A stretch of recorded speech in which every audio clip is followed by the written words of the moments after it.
In the Philippines where sunlight gleams, Brian, Tess and family dreams. By the shorelines, kids at play in a tropical bright array.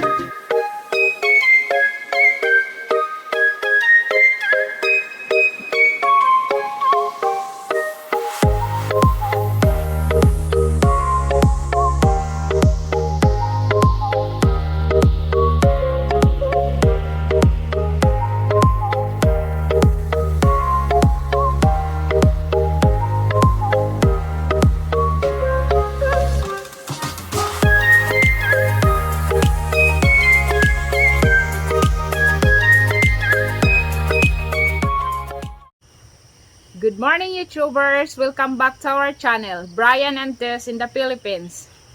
Morning everyone.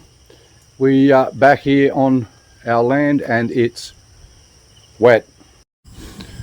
And you can see how much rain they've had out here. The rice fields are full, which is good for the rice fields. But we barely made it through the road this morning. We almost slid off the road 3 times because the road's not level. It's when they brought the bulldozers through, they just went on the edge of the hill and just left it on an angle, and it's really difficult to navigate when you're sliding off the side of the road. And we've had to come out and see what's happening on our land. But right now we're just at HQ. We've got this recycled iron over here that Papang has wire brushed and red oxided. I think we're going to use this for our shed carport. We're going to put that wooden frame back up that the boys had up before over there where we built the concrete shed, and maybe put a concrete floor down and throw some iron on the roof and make a carport over there. But yeah, the sun's shining now, but it was raining all the way here. It's 8:10 a.m. and you can clearly see how much water's has come down in the last week or so. It just hasn't stopped. And it's going to take days for this to dry out, maybe a week. It's just so wet. The ground can't take any more water.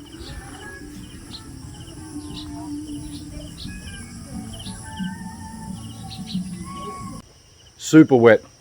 The boys have been trying to dig out the septic tank, as most of you have seen from the previous video.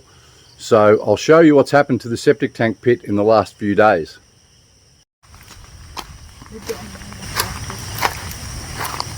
Oh my God, it's full. It's absolutely full of water. That's down about 3 meters, I think.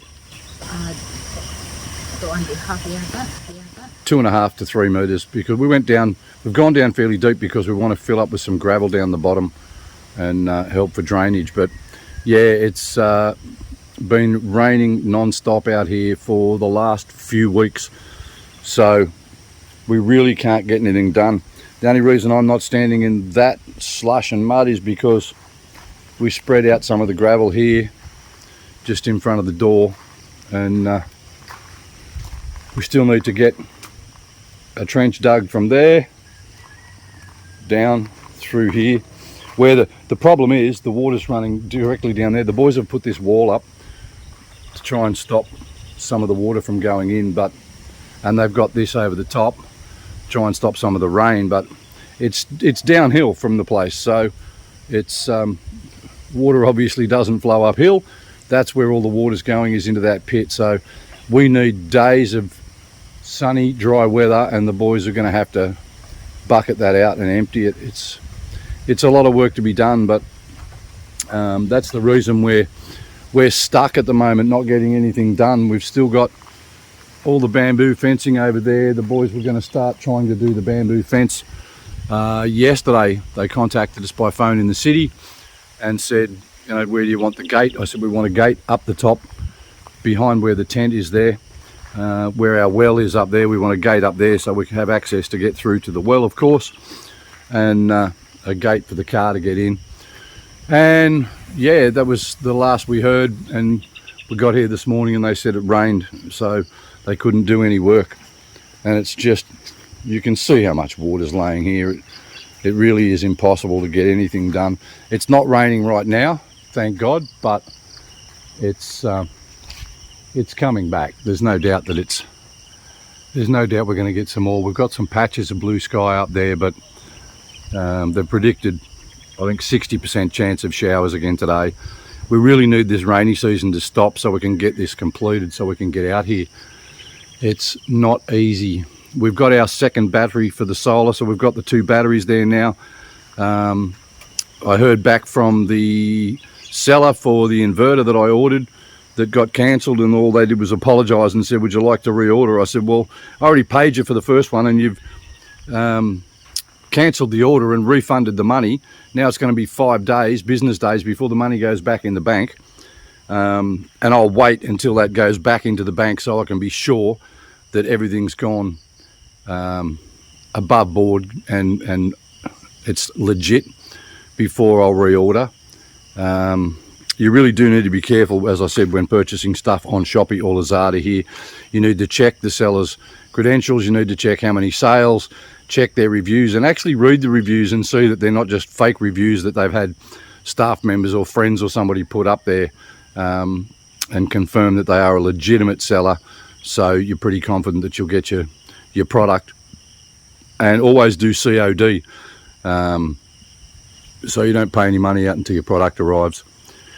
Yeah, we still need the boys to just do the last finishing touches with some concrete on the pig pens down there. There's a couple of floors need to go in on the right hand side where the big pens are, and we need to get a couple of gates on the right hand side, and we need to do that soon because Tess's parents have a sow that they rotate between 3 of the sisters, and they take turns in having the piglets, so we don't have to pay for the piglets. And it's Tess's older sister, Tita Sel, my favourite sister-in-law. She's just had the sow and got the piglets over there now that she's feeding up and fattening, and it's our turn next from the 18th, I think, to get the sow. So we need to be able to house her down there, and we need to be able to somewhere to put some feeds, and so we can get her pregnant and get the piglets, and at least we don't have to shell out for the piglets just for the feeds and stuff. So that's pretty much where we're up to at the moment, and we really need to get something done. It's just it can be very frustrating here, rainy season. It just really comes down in the tropics and stops anything from being done. And our little well and our pump and pipes up here, everything's still working. The well's quite full, but it's absolutely filthy full of leaves. Fortunately, the pipe goes down to about 10 inches from the base of the well, so it's drawing from the bottom, but we need to clean that out, and we really need to get a lid put on top of the well here to stop all the leaves. I was hoping that this roof would actually stop a lot of it, but obviously when it's windy it's just blowing in underneath and it's filthy dirty. And our little tiny solar panel on the roof of the well is fine, and our little 12-volt charger here, 14.3 volts, and it's been raining for days and days and days. So the battery, and that's the old battery out of our multi-cab that was actually starting to fail. If I didn't start the multi-cab every single day and left it for 2 or 3 days, the battery didn't have enough charge in it to start the multi-cab. So it's dying, and it's been out here for 6 months now, but because it's being charged up every day from the sun, it's fine. It's working the pump perfectly. So if it dies, I'll just get another little multi-cab battery or a second-hand old car battery or something like that. But so far so good. It's been working quite well. The water pump we've got for the house is a little different. It's a pressure pump, a sea-flow pressure pump that operates when you open a tap, or faucet as they call them here. But when you open a tap, the pump kicks on and will pump the water into the kitchen sink or fill the toilet or whatever it might need to do. But that one's just from the well to pump water down for the pigs. And yes, a few people have said you need a rainwater tank. Well, we're going to get a small tank for now, just about 1,000 litres, and we're going to put some guttering. We've already got some guttering laying around somewhere. I'm going to put some guttering on the roof and pipe that around to the tank at the back of the house, or the back of the shed here. So we'll have rainwater for the shed and the kitchen here. Kitchen's going right here where all this gravel is, but we need to, because the rest of the house is coming out from here across here, and there's going to be a bathroom there, we need to get a trench dug through here, down, around, through where the concrete slab's going for the kitchen, to meet up with the current toilet pipe over here going through, and that needs to be dug and pipe laid before we can concrete the floor here, so we can get this little bamboo kitchen made on the outside. So it's never ending here, and the rain is just stopping everything from being done, but we're just trying to move forward one day at a time. Hopefully the boys can start doing some of the fence today. They've already laid out a string line up there behind the tent. The tent's got to come down out of the way. The bamboo fence is going to run just along right behind the tent there, and across to 3 feet from the boundary and down behind the shed. So we have an actual yard. So we've got to get that tent pulled down, and the boys can start putting the bamboo fence up. And if we get enough dry days, then they can actually start to empty out that pit. And we might use the plastic that's underneath the tent to put a larger sheet over the top of the pit here, and try and keep a bit more of the water out. Maybe make a drain over the back there, running around that side, to try and keep any water that's running from here down from dropping into the pit. But yeah, some dry weather would be fantastic.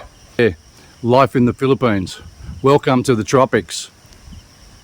And you guys will all remember in previous videos I've spoken about the commercial hollow blocks here, and the reason that I had my own hollow blocks made using sand, cement and gravel or aggregate.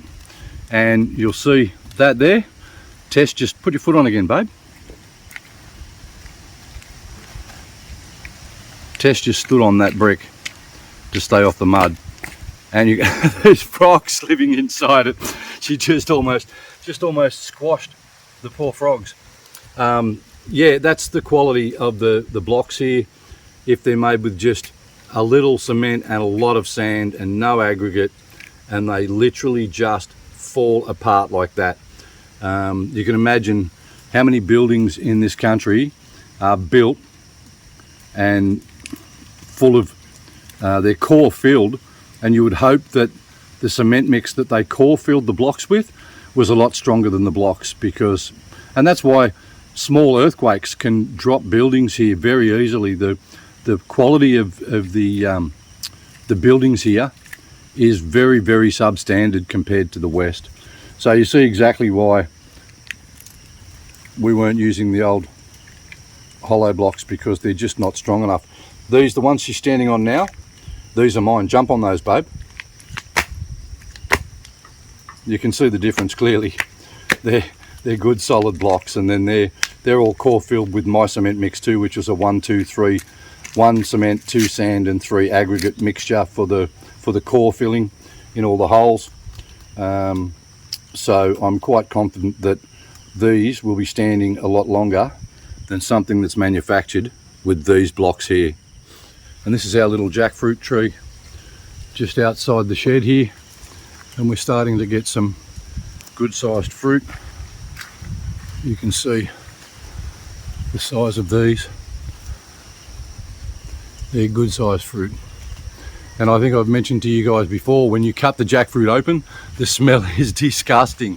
The fruit tastes quite good, and they can use this as a vegetable. They boil it up and mix it with other vegetables and onion and stuff like that. It's quite nice to eat with a meal. But once they're ripe, you can just eat the fruit as a fruit. Very healthy, and yeah, the taste is quite good compared to the smell. So if you're over here on a holiday and somebody offers you jackfruit, don't smell it before you eat it. Just put it in your mouth and try the fruit. And typical Filipino tools here. This bar And this shovel, and only that bar, is what the boys dug out that entire septic pit with. They used the same bar to dig out our well, and our well is 5-6 meters deep. Yes. I think 6 meters, the well. They dug down 6 meters, and through rock and dirt, using just that bar, a flat bar. And it amazes me how straight and flat they get the walls. You can't see it so much on this one because it's already full of water, but you can see the walls at the top here. But yeah, for those of you who saw the digging the well video, people were amazed at how flat, straight, level the sides of the well were all the way down, and it was just that one bar and a shovel and buckets down the bottom, and they just tied ropes to the bucket and then just hauled the dirt and gravel and rock up out of the well. And the same with the pit here for the septic, they've done the same thing. So it's amazing the work the guys do with such primitive tools. And you can see just how fast, with all the rain and then the sun comes out, everything just grows back, and it's overgrown over here. It's still semi-clear over here where it was chopped and burned out, but yeah, it's an ongoing process, constantly trying to keep this section of land here cleared as much as possible. But fortunately, it gives the boys something to do with a bolo machete. So they do it by hand, and they'll work from 5:30 in the morning until 4, 5 in the afternoon, 10 to 12 hours in a day. They'll just go all day. They're hard workers, the Filipinos.